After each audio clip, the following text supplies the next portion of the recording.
संसाधनों का भरपूर, लेकिन यहाँ का व्यक्ति गरीब का गरीब रह गया। कारण है उसे शासन की योजना से वंचित किया गया, विकास से वंचित किया गया। यहाँ पर नागरिक, यहाँ का जनता जनार्दन गरीब है, लेकिन झारखंड मुक्ति मोर्चा के मंत्री आलमगीर के घर में नोटों का पहाड़ मिल रहा है, उसके नौकरों के घर में नोटों का पहाड़ मिल रहा है, कांग्रेस के सांसद के घर में नोटों का पहाड़ मिल रहा है। बहनों और भाइयों, क्या ये पैसा कांग्रेस का था क्या? नहीं। क्या ये पैसा झारखंड मुक्ति मोर्चा का था क्या? और क्या ये पैसा आरजेडी का था क्या? ये पैसा मोदी जी के द्वारा झारखंड के विकास के लिए भेजा गया पैसा था। ये पैसा झारखंड की जनता के विकास के लिए भेजा गया पैसा था, जिस पर झारखंड मुक्ति मोर्चा और कांग्रेस के नेताओं ने डकैती डालने का काम किया है। और इसीलिए झारखंड में भारतीय जनता पार्टी की डबल इंजन सरकार आवश्यक है। यही आह्वान करने के लिए आज मैं आपके पास आया हूं, आपसे कहने के लिए। बहनों और भाइयों, मुझे बताया गया कि राजमहल, साहबगंज और उसके आसपास के क्षेत्र को बांग्लादेशी घुसपैठी और रोहिंग्या मुसलमानों के अनैतिक और अवैध गतिविधियों का एक गढ़ बनाने का काम हो रहा है। याद करना, जहां कहीं भी भारतीय जनता पार्टी नेतृत्व की डबल इंजन की सरकार है, वहां पर घुसपैठी के लिए कोई जगह नहीं है, कोई जगह नहीं है। यहां पर जो लोग धक्का दे रहे हैं, थोड़ा थोड़ा पीछे की तरफ चल जाइए, कि कदम थोड़ा पीछे चल देते तो आगे कुछ बच्चे और महिलाएं बैठी हुई हैं, उनको सुरक्षित बैठ जाएंगे। सब लोग आराम से बैठे, हम लोग आराम से बोलने के लिए आए हैं। थोड़ा थोड़ा पीछे, एक एक कदम पीछे। मैं अनुरोध करूंगा जो पीछे हैं और एक एक कदम थोड़ा पीछे की तरफ चले जाएंगे तो आगे जो बच्चे बैठे हुए हैं आराम से वे भी सुनेंगे, आप भी सुनेंगे।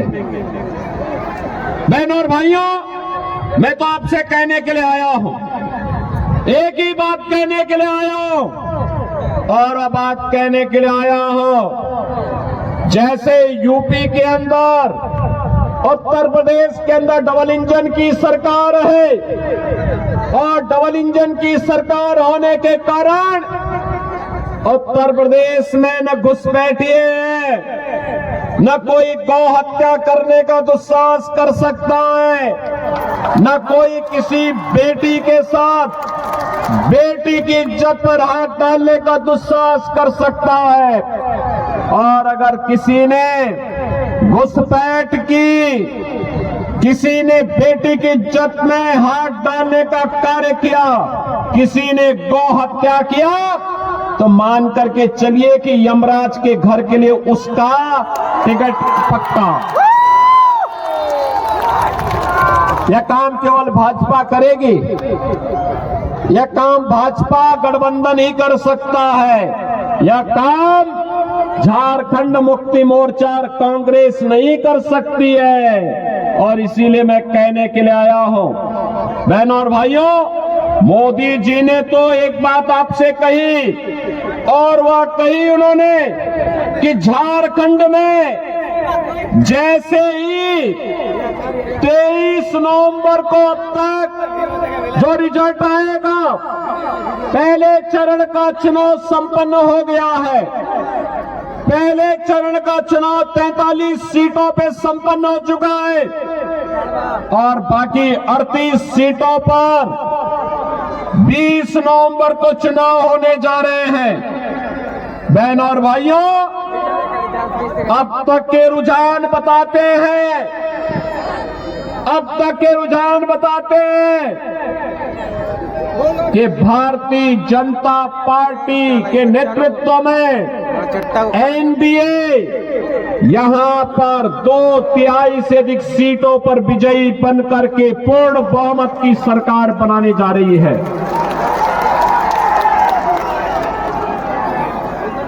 पूर्ण बहुमत की सरकार का मतलब 23 नवंबर को जब ईवीएम खुलेगा और दोपहर में घोषणा होगी कि झारखंड के अंदर भारतीय जनता पार्टी नेतृत्व की एनडीए सरकार बन रही है, तो बहनों और भाइयों उसके बाद आप मान करके चलिए, आराम से भैया, आराम से, धक्का मुक्की नहीं भाई, थोड़ा थोड़ा एक एक कदम पीछे चले जाइए, एक एक कदम पीछे। दिखाई भी नहीं दे रहा, जो सुन रहे हो भी सुनने नहीं मिलेगा। मैं जानता हूं आप में उत्साह है, उत्साह, लेकिन चुनाव तक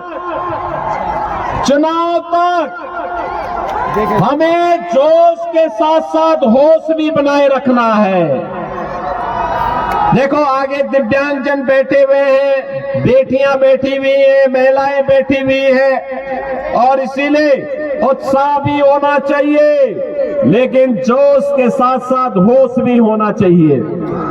नहीं तो ये घुसपैठिए कहीं भी सेंधमारी करने का काम करेंगे, और इसलिए इनको सेंधमारी करने का अवसर नहीं देना है। और मैं इसीलिए आपसे कहने के लिए आया हूं, मोदी जी ने घोषणा कर दी है, भाजपा की सरकार आते ही 21 लाख परिवारों को प्रधानमंत्री आवास योजना में एक एक पक्का घर देने का काम करेंगे, एक एक पक्का घर। मोदी जी ने घोषणा कर दी है कि भाजपा की सरकार आएगी तो गोगो दीदी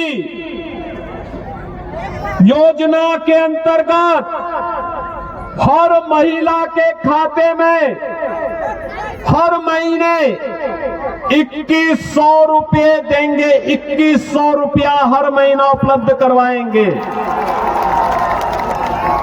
और यह भी घोषणा की है, जितने नौजवान स्नातक किए होंगे, प्रास्नातक किए होंगे, यानी ग्रेजुएट और पोस्ट ग्रेजुएट किए होंगे, प्रत्येक नौजवान को 2000 रुपये हर महीने उपलब्ध करवाने का बेरोजगारी भत्ता उपलब्ध करवाएंगे, कि हर परिवार को घर बनाने के लिए फ्री में बालू उपलब्ध करवाने का काम करेंगे। बहनों और भाइयों, मैं आप सबसे अपील करने के लिए आया हूं, आज आप देखते होंगे जहां पे भारतीय जनता पार्टी की डबल इंजन की सरकार है, वहां न दंगा है, न कर्फ्यू है, वहां पर न बेटी की सुरक्षा पर खतरा है, वहां कोई गुंडागिर्दी नहीं है, वहां पर विकास है, वहां पर समृद्धि है, वहां पर सुशासन है, वहां पर किसी भी प्रकार की अराजकता नहीं, विरासत और विकास का बेहतर समन्वय है, और वहां पर कोई समस्या नहीं है। आपने देखा होगा 500 वर्ष पहले अयोध्या में राम मंदिर को तोड़ा गया था, डबल इंजन की भाजपा सरकार आई, आज अयोध्या में भगवान राम का भव्य मंदिर का निर्माण बनकर के तैयार हो गया है। अयोध्या में राम मंदिर का निर्माण, और राम मंदिर का ही नहीं, श्रृंगवेरपुर में, याद करना, श्रृंगवेरपुर में भगवान राम और निषाद राज की 56 फुट ऊंची प्रतिमा भी वहां बना करके स्थापित कर दी गई है। बहनों और भाइयों, अयोध्या के जितने भी यात्री विश्रामालय हैं, उनका नामकरण भगवान राम के वनवास के कालखंड के दौरान सबसे पहले मित्रता का हाथ निषाद राज ने बढ़ाया था और इसलिए हर विश्राम स्थल का नाम वहां पर निषाद राज गुहा के नाम पर ही किया गया है। अयोध्या का इंटरनेशनल एयरपोर्ट का नामकरण महर्षि वाल्मीकि के नाम पर किया गया है। अयोध्या के भोजनालय का नामकरण, जहां पर श्रद्धालु जनों को शुद्ध भोजन उपलब्ध होता है, माता सबरी के नाम पर किया गया है।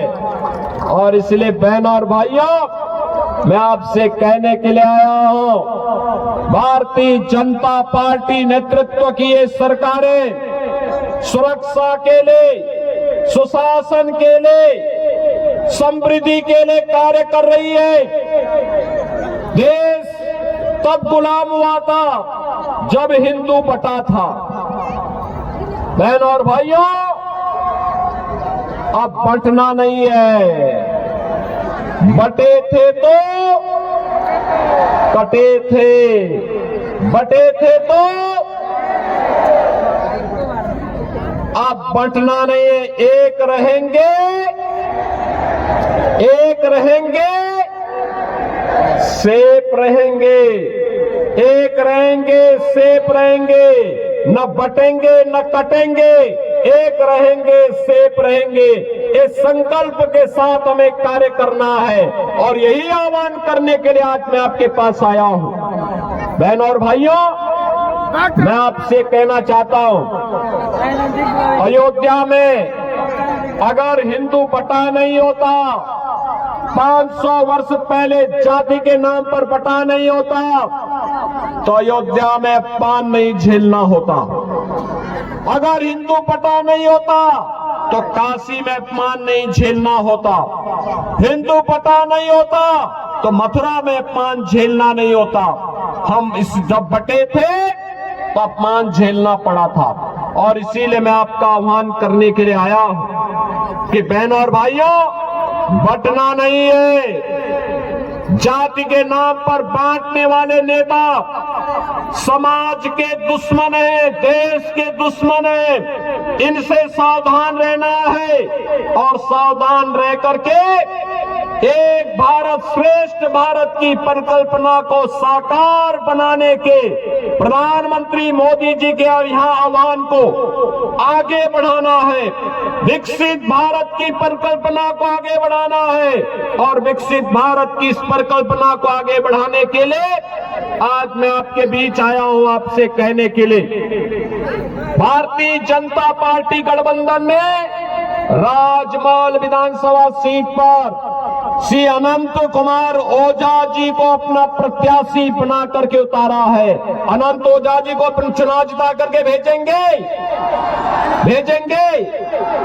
जहां तक मेरी आवाज जा रही है वहां तक दोनों हाथ ला करके थोड़ा बताइए।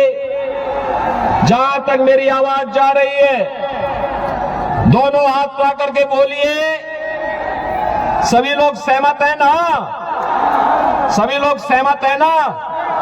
तो पक्का मान करके चलिए कि जो घुसपैठियों के रहनुमा यहाँ पर झारखंड मुक्ति मोर्चा के चुनाव चिन्ह से चुनाव लड़ने के लिए आकर के आपको गुमराह करने का काम करेगा ना, आप याद करना 23 नवंबर के बाद इन सब की छुट्टी होगी। जय श्री राम। 23 नवंबर के बाद ये सबका हिसाब पक्का होगा। इन्होंने जितना लूटा है एक एक पाई का हिसाब होगा।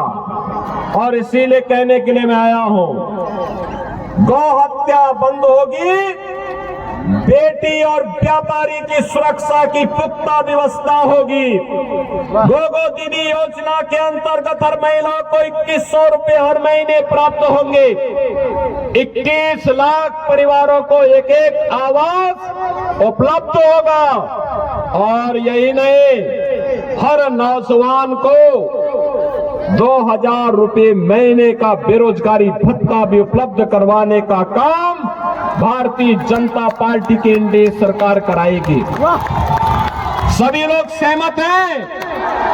अनंत ओझा को भारी बहुमत से विजयी बना के भेजेंगे तो फिर मेरे साथ बोलेंगे दोनों हाथ ला करके भारत माता की, भारत माता की, भारत माता की जय श्री राम, जय जय श्री राम। नमः पार्वती पते हर हर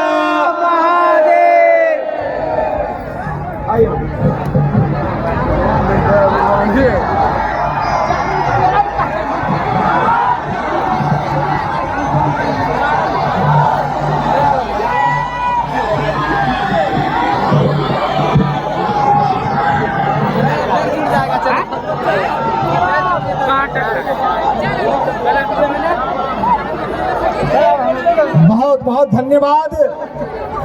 राजमहल विधानसभा के सम्मानित मतदाता